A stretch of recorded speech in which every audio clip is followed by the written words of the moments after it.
Let's now examine the implicant generation phase of the Quine-McCluskey method, applied to the case of joint synthesis of multiple functions. The implicant generation table is constructed exactly as in the single output case. The key difference is the introduction of a new column called function coverage mask. The mask indicates which functions each minterm belongs to. Specifically, it is a binary string whose length matches the number of functions being synthesized. For each function, the bit in the mask is 1 if the minterm belongs to that function, 0 otherwise. Here is an example. We can see that minterms 0 and 2 belong only to the first function, so their mask is 1, 0. Minterm 1 belongs only to the second function, so it has the mask 0, 1. Minterm 4 belongs to both functions, and therefore has a mask of 1, 1, and so on. The generation of new implicants follows the same rules as in the single output case, but with additional considerations for computing the mask and determining the marking. The mask of the new implicant is obtained by performing a bitwise AND of the masks of the two generating implicants. As for the marking, an implicant in the generating pair is marked only if its mask is equal to that of the newly generated implicant. This is because the new implicant covers all the minterms of the original one for exactly the same set of functions. Let's explore how the mask and marking are computed through a series of examples. There are 4 possible cases. The first case is when the resulting mask consists entirely of zeros. This means that the new implicant does not belong to any function and is therefore discarded. Here is an example. Starting from the masks 1, 1, 0, 0 and 0, 0, 1, 1, the result is 0, 0, 0, 0. Even though a valid expansion is technically possible, the implicant is discarded because it does not contribute to any function.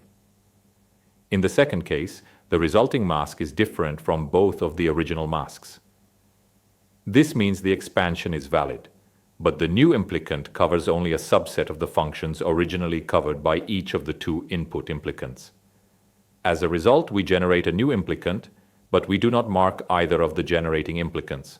For example, from the masks 1, 1, 1, 0 and 0, 1, 1, 1, we obtain the mask 0, 1, 1, 0.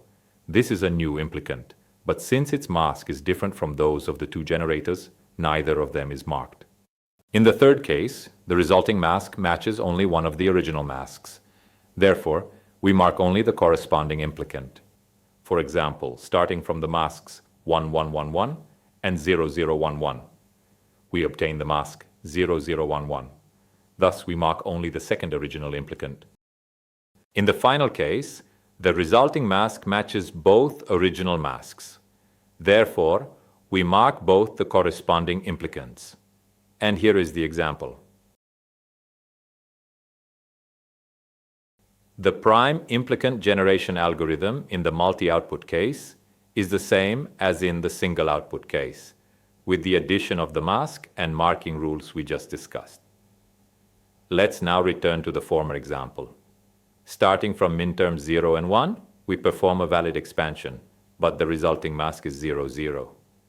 Since the mask contains only zeros, the implicant is discarded. We then proceed with minterms 0 and 2, obtaining the implicant 0, 2, with a mask that is identical to both of the originals. Therefore, both minterms 0 and 2 are marked. Next, we expand 0 and 4. In this case, the resulting mask matches that of minterm 0, which is already marked, but not the mask of minterm 4, and 4 remains unmarked. And so on, until we reach the third table, at which point no further expansions are possible. As we've seen, the implicant generation phase ends with the identification of prime implicants. At this point, we must discard any row that, for all the functions it belongs to, covers only elements of the don't care set. What remains is the final set of prime implicants. In the current example, the implicant 11, which belongs only to function g, covers only a don't care term in that function. Therefore, it is discarded. Finally, we assign labels to all remaining implicants as they are confirmed to be prime. In conclusion, the Quine-McCluskey implicant generation algorithm for multi-output functions is as follows. First, we build the initial table containing all min terms and any don't care conditions.